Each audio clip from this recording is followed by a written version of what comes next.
பீர்க்கங்காயை குழம்புல போட்டாலும் பொரியல் பண்ணாலும் எப்படி செஞ்சாலும் சாப்பிட மாட்டாங்க. அதனால் சட்னியில் போட்டு அரைச்சி கொடுத்தா அழகாக சாப்பிட்ருவாங்க. டேஸ்ட்டும் நல்லாயிருக்கும். புதினா போட்டு அரைச்சா இன்னும் கொஞ்சம் டேஸ்ட் நல்லாயிருக்கும். முன்னாடிலாம் மித்திரனுக்கு வேன் 8:45 போல தான் வரும். இப்போலாம் கொஞ்சம் சீக்கிரம் வரதால சாப்பிடவே மாட்டான். சாப்பிடாம அனுப்புறது எனக்கும் ஒரு மாதிரி இருக்குது. அதனால் சரி ஊட்டி விட்டுடலாம் அப்படின்னு சொல்லிட்டு வேன் வர்றதுக்குள்ளே அவன் உட்காந்துருக்க வரைக்கும் கொண்டு போயிட்டு இட்லி ஊட்டி விட்டேன். வேன் வர்றதுக்கு 10 நிமிஷத்துக்கு முன்னாடியே அவனுக்கு ரெடி ஆகிடணும். வேன் வந்துட்டால் ரொம்ப பதட்டமாயிடுவான். அதனால சாப்பிட்றோமோ சாப்பிட்லையோ வேனுக்கு முன்னாடி போய் கரெக்டாக உட்காந்துப்பான். வேன் வருதான்னு பார்த்துட்டே இருப்பான். ட்ரெயின் ஆக்சிடெண்ட் வேன் ஆக்சிடெண்ட் நடந்ததுலேருந்து பயமாகவே இருக்குது. அந்த பயம் இன்னுமே போகல.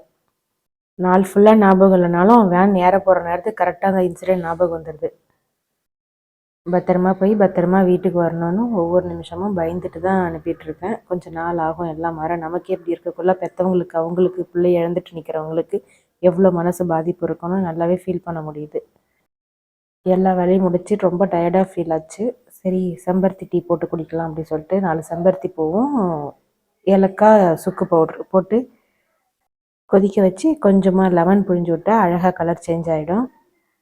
பார்க்கவே கலர்ஃபுல்லான எனர்ஜி ட்ரிங்க் ரெடி.